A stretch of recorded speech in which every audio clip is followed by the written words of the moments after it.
Great honor for me to represent FERIP here at this meeting, and I'm also really happy to see a few members in the audience and as part of the panel discussion.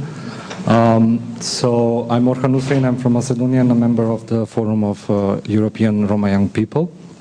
I will be presenting you a policy brief that my colleague Stanislav Daniel and I have written on why is it important to target Roma youth specifically within the decade of Roma inclusion and the EU framework for national Roma integration strategies.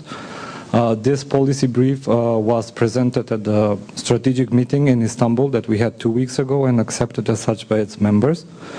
So, in short,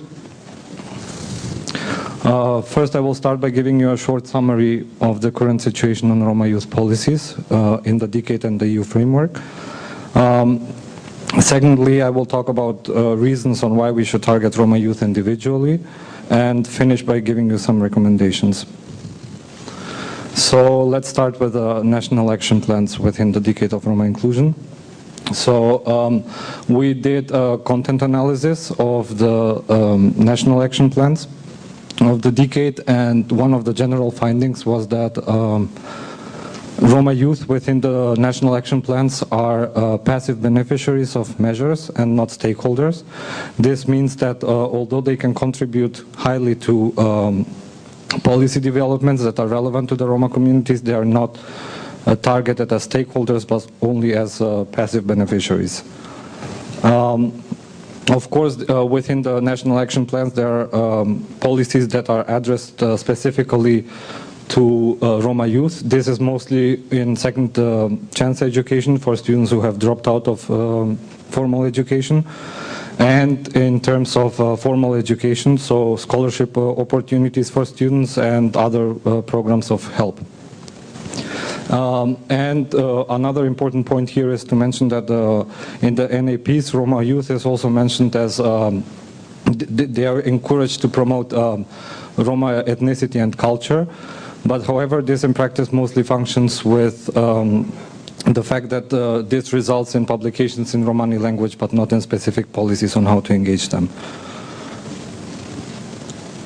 And with regard to specific NAPs, so for example in Croatia, the Czech Republic, Serbia and Spain, young Roma are also discussed in employment. In the Hungarian NAP, it promotes the participation of Roma youth in competitive sports. In Slovakia, for example, the Roma Youth Forum was participating in the design of the NAP, but the Slovakian NAP is not so much different from the other NAPs on the youth perspective. And in Spain, for example, the NAP mentions that the need to provide rental housing for young Roma. So in general, this is more or less the picture of the Roma youth within the national action plans. Now let's move to the EU framework for national Roma integration strategies. Here I would like to emphasize that the EU youth strategy was created by the European Commission for the period 2010-2018. What is really important is that one of the objectives of creating this youth strategy was to provide encouragement for young people to become active citizens and become participants in the society.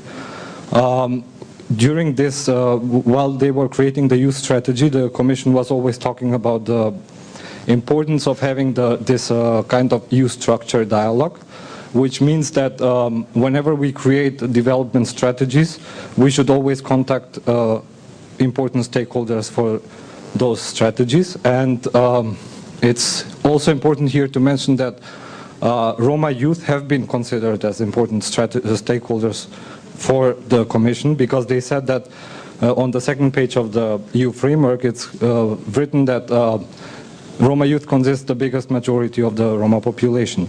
But to the best of my knowledge, there were absolutely no consultations conducted with any Roma youth networks, and which means that although they were promoting all the time the EU structure dialogue, it was totally missing when they created the EU framework for national Roma integration strategies. So now I will start with the reasons on why we should include young Roma in the decade and the EU framework.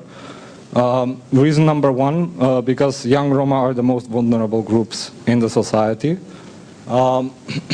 In the EU framework for national Roma integration strategies, as I said, according to some research conducted by the Commission, it states that the average age of Roma is 25, and compared to the average age of the EU population, it's 40, which means that the majority of the population the majority of the Roma population consists of young people, and whatever kind of policies you create on behalf of the decade or on behalf of the EU framework, these policies will have huge impacts on the youth, since they consist the majority.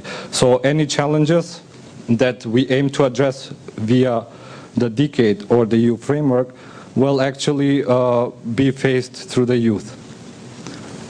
Here also one important fact is that the current economic crisis has also a huge impact on the current situation of Roma youth, as it exposes them to greater poverty and social exclusion, since the current situation in the labor market is even harsher to young unemployed Roma. Reason number two, young Roma are the basis towards integration. So if we start working on policies that are actually a reflection of what the actual needs of Roma are, and by taking advantage of, let's say, civic and political participation, volunteering, creativity, entrepreneurship, sports and global engagement, these kind of policies will only further integration. We strongly believe that this kind of policies have cross-sectorial impact, and they can have positive impact in all the 4 target areas of the decade and the EU framework for national Roma integration strategies. One simple example, let's say we try to promote volunteerism among young Roma. By doing that, we actually promote the life learning procedure, that young Roma should always be engaged in learning. Volunteerism can bring us new skills that are important for the labor market, and we can actually also promote engagement of young Roma in areas that are very crucial to their communities. Another very important thing here is to mention that the level of participation of young Roma in decision making and in political participation is extremely low. So although we have each year more and more graduates from higher education, the level of participation is extremely low. So we do not see enough people, young people having the possibilities to get engaged politically and promote ideas that are of their own necessity.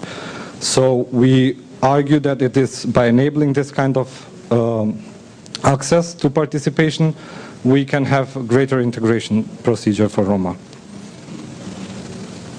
And the final reason, young Roma can develop and change their communities from within. So research so far has shown that young people tend to be more liberal, more socially, more open-minded, and more easier to integrate socially, politically, and economically. And when we work with young people, it is very easy to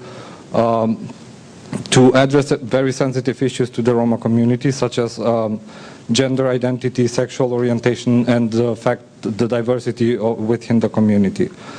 And if we continue to neglect these kind of issues, then I believe that they trigger many consequences, such as early marriage, sexual diseases, health issues, domestic violence, etc. And one very important fact is that if we work on these issues with young Roma, then we can also combat multiple discrimination, which usually occurs on the basis of ethnicity and gender, the basis of ethnicity and sex, etc. And finally, some recommendations. So our first recommendation to policymakers is to include Roma youth organizations in decision-making processes on local, national, and international level. This can be done through different kinds of consultation meetings, forums, open debates, etc. And as I said previously, we have people who have the knowledge and have the capacity to contribute to greater integration of Roma. Second recommendation is empower young Roma to embrace European values in their communities. This should not be understood as assimilation of Roma communities, but on the contrary, empowering young Roma to present Roma ethnicity and identity outside of their communities, so that this kind of culture becomes part of the family of European cultures. The third reason is develop policies that reflect the needs of young Roma.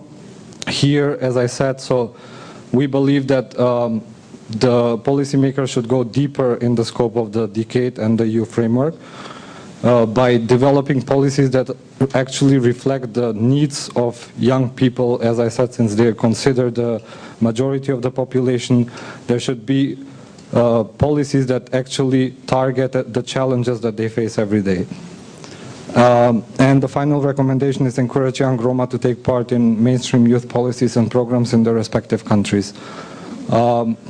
Here, I would mention the youth in action programs that are all the time taking place somewhere in Europe. And it is of high necessity to encourage young Roma to take part in programs, summer schools and seminars that are not only Roma related, but also of global interest, so that we can actually try to promote ourselves outside of the Roma community. And that's it. Thank you very much for your attention.